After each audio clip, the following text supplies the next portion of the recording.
I hope you're starting to see that this event is, it's about thought leadership, not just pitches in the traditional sense. So here was one of our member companies really opening up about some of the needs that they have, and that's really, I think, embodies some of the spirit that we have in this initiative. This is really about, it's a meeting place for partnerships, and it's then crucial that people in this room are willing to open up about that. So it's not just about presenting how wonderful your particular mission is, but it's also about talking about the shortcomings, and hopefully this venue can be a place where we can start addressing some of those, and some of those needs that Gore here pointed out. I think that there are answers in this community that could help us with that.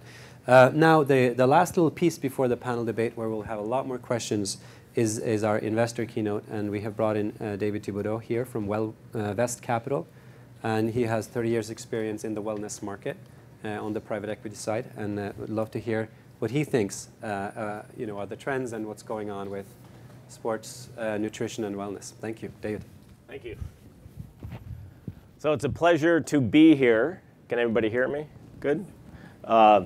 It's actually pretty exciting to be here. I've been in this space, what I call the health and wellness space, for some 30 years. Started with a natural peanut butter company in downtown Boston in the mid-'80s, with no notion of going into this wellness world, but found out back then that peanut butter that we all loved a lot, and peanut butter and chocolate together were actually health foods. Peanut butter has a lot of protein, it has a lot of monounsaturated fat, so as I started learning more about this, I got more interested in the natural products industry and wellness in general. And back in the 80s, that was a pretty nascent industry. So most of the people in the natural products industry in those years were hippies, were counterculture, and they were growing foods. They were working on organic farms and co-ops, and basically snubbing their nose at corporate America. The problem was, it was kind of twofold. They had this mission, but they had no money. And with no money, there's no mission. So we've learned that from many people in the world, particularly a lot of the good sisters who are out there doing God's work. So what I learned was we needed to do some improvements. We needed to improve how we access capital, but we also needed to improve the products. We needed to make them much more accessible to a much broader audience. In those days, most of the packaging that these products came in tasted better than the products inside. That's a tough sell. And so the industry set about doing what it has done today, and what you see in Whole Foods and many of the other natural food stores. The products are greatly improved. And ultimately, there was kind of a marriage between the specialty food industry over here and the natural products here, and today you have something called Whole Foods and Sprouts Marketplace and many others. And the reason for this story is 5 years ago, I live in Boston, I work in Boston, I have for many, many years. I couldn't walk across the bridge and talk to anybody in Cambridge. They would look at me and say, no, nutrition, bad. It's not a single molecule. We can't understand it, we can't study it. So if you're talking about supplements, which I agree, there are a lot of supplements that are not so good out there, but there's other supplements that are good and that have gone through a lot of rigorous testing. Omega-3 is a good example. There's other holistic approaches. Eastern medicine, so herbals, with a lot of different molecules, are very hard to analyze and understand, but we do know that they seem to have worked for a big audience, big population, for some 200 or 2,000 years. So where we are today is at a place, I walk across this bridge, and now I actually am invited to things like this, talking to a lot of companies at MIT, at Harvard, people that are in startups in Kendall Square, and a lot of the pharma companies are paying attention to this. So it's an interesting time in the world of nutrition. And I think all of you in this room, both from the big companies and also the startups, will play a very key role in moving the industry forward much more rapidly. So I was years ago involved in a company called Zone Perfect Nutrition. We kind of started that company, a guy named Dr. Barry Sears. Some of you may know him. He's a research scientist actually out of MIT. And he wrote a book called The Zone Diet. And he was similar to you that said, hey, I will only sell my Zone Perfect bars, which had a certain amount of protein, carbohydrate, and fat, and elicited certain outcomes. You either believe it or you don't. But he only wanted to sell to people who would actually talk to him, get on his program for a 6-week period.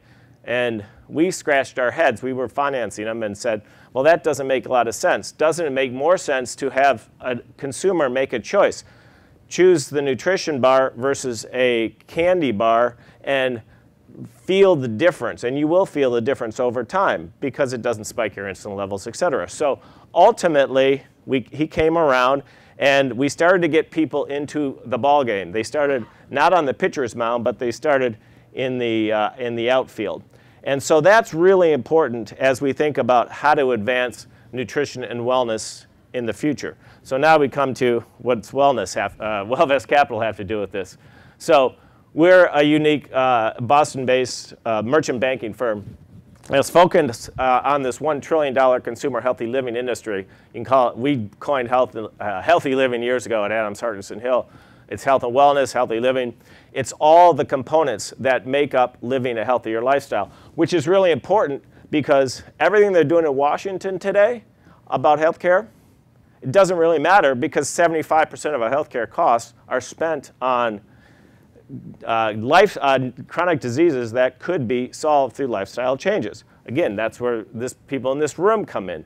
So we can change and bend the curve on healthcare costs. It should be the other way around. 75% of our healthcare dollars should be going to diseases that are not lifestyle changes. So we have a big opportunity in front of us. So we do a lot of things at WellVest. We invest in companies. We advise companies. We do a lot of merger and acquisition in this category. So a typical merchant banking operation. We focus on kind of 4 major areas.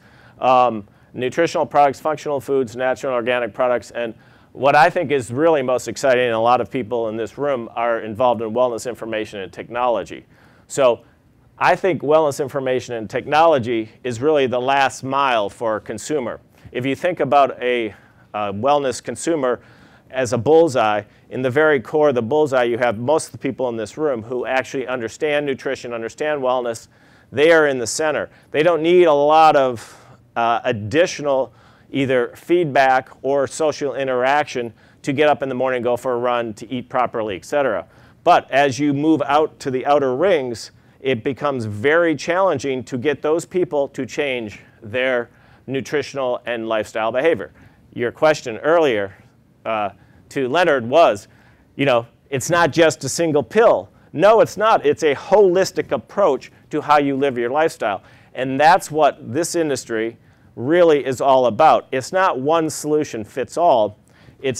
There are many solutions to this, and each one plays a role in helping individuals along their continuum of lifestyle, excuse me, of health and wellness. So when we look at where we play, it's not just in one area. Healthy living is kind of the core of what we do. So how do we touch that? Through manufacturers, marketers of products, distributors, complementary and integrative medicine, which is today in a place that you couldn't even imagine 5 years, 10 years, 20 years ago. And right through the entire supply chain of products and services around living a healthier lifestyle. Why is this an interesting sector? Because it is a growth sector. Why did Amazon just put a deal on the table for $14 billion for this little natural products retailer? It's pretty interesting, isn't it? Where 10 years ago, people would say, Whole Foods, what's that? So it is a place that people are coming. There are more and more people entering that bullseye and trying to get into the center. And that's causing a lot of growth in every sector of this area. That's why we continue to be interested in it, because it is a place to make money. And a lot of money has been made over the years. What's driving people to this market? So why are you doing what you do? Because in America and around the world, we're unhealthy.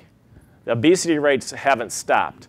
Preventable chronic diseases that are driven by lifestyle choices are driving people to unhealthy rates in this country that are unbelievable. That's driving our healthcare costs up.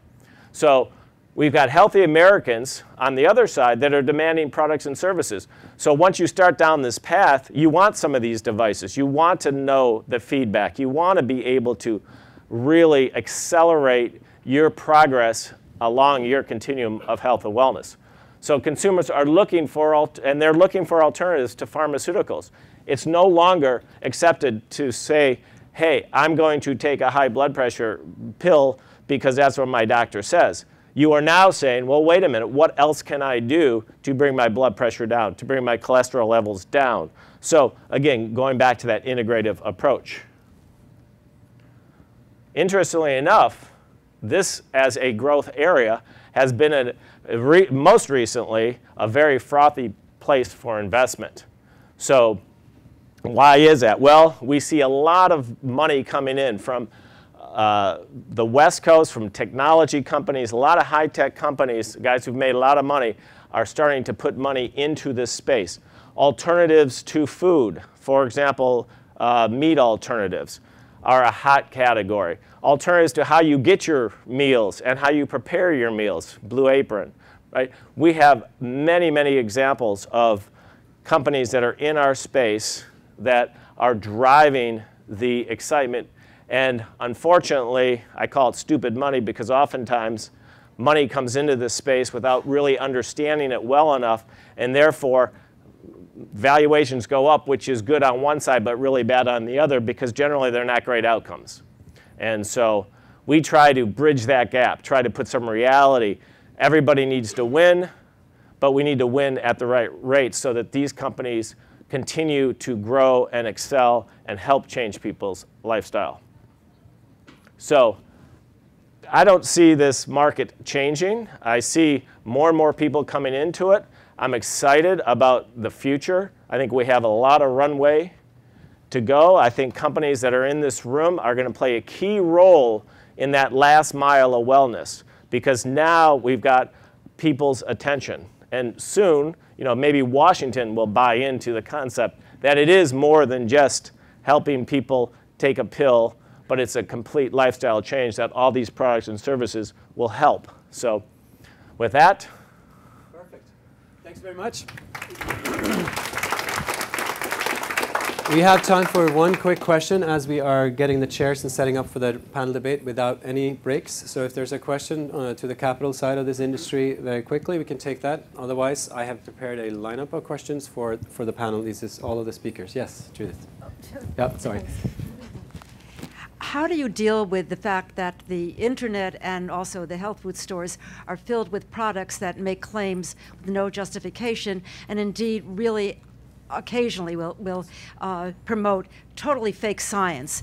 And when you try to get the good information from them, they say, well, we published this in a journal, but the journals are all sort of for-profit journals, $1,000 a page, and they get their clinical studies published. How do you counteract that?